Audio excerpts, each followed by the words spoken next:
Tes.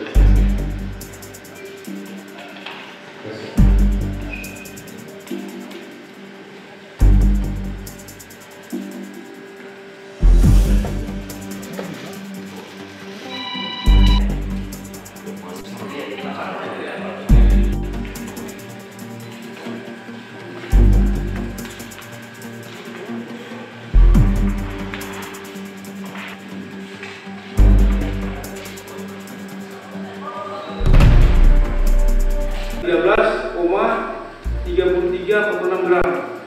Oleh karena itu, bahwa pemusnahan barang bukti ini dilakukan dengan cara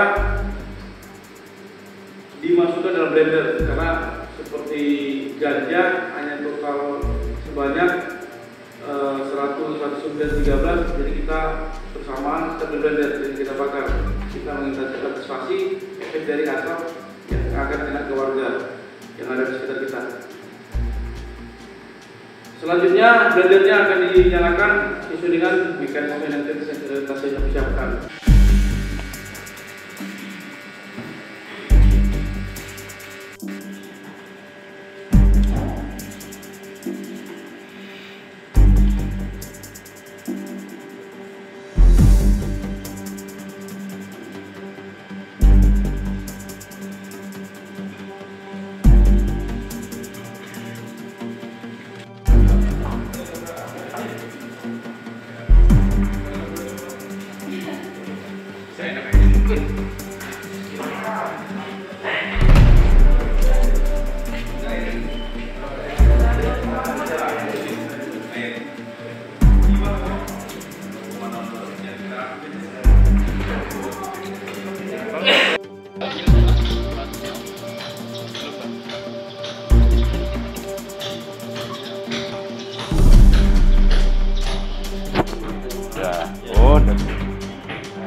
Pemusnahan kita saat ini adalah sabu seberat 164,0135 dan kemudian untuk narkotika jenis ganja seberat 1913,3346, artinya kurang lebih 2 kilo.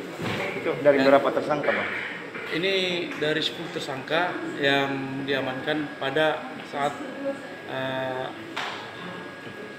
dilakukannya penindakan di lapangan. Ada beberapa yang di RJ, karena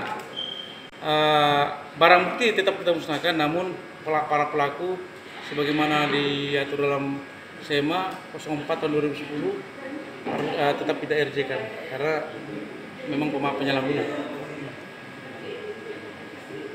Ada bandar enggak? Untuk bandar tidak ada. Dari 10 tersangka pelaku tadi berapa yang di RJ-kan? 6. Jadi dari 10 tersangka 6 yang kita RJ-kan di BNN. Kalau empat orang ini, Bang, perannya apa saja, Bang? Rata-rata mereka punya peran ini sebagai kurir. Apa ada jaringan internasional, Bang? Belum, Apa, Bang? belum sampai di sana. Kalau untuk wilayah operasinya mereka, Bang, apa, Bang? Wilayah operasi seputar Makassar Raya, rata-rata penjualannya di wilayah Makassar Raya.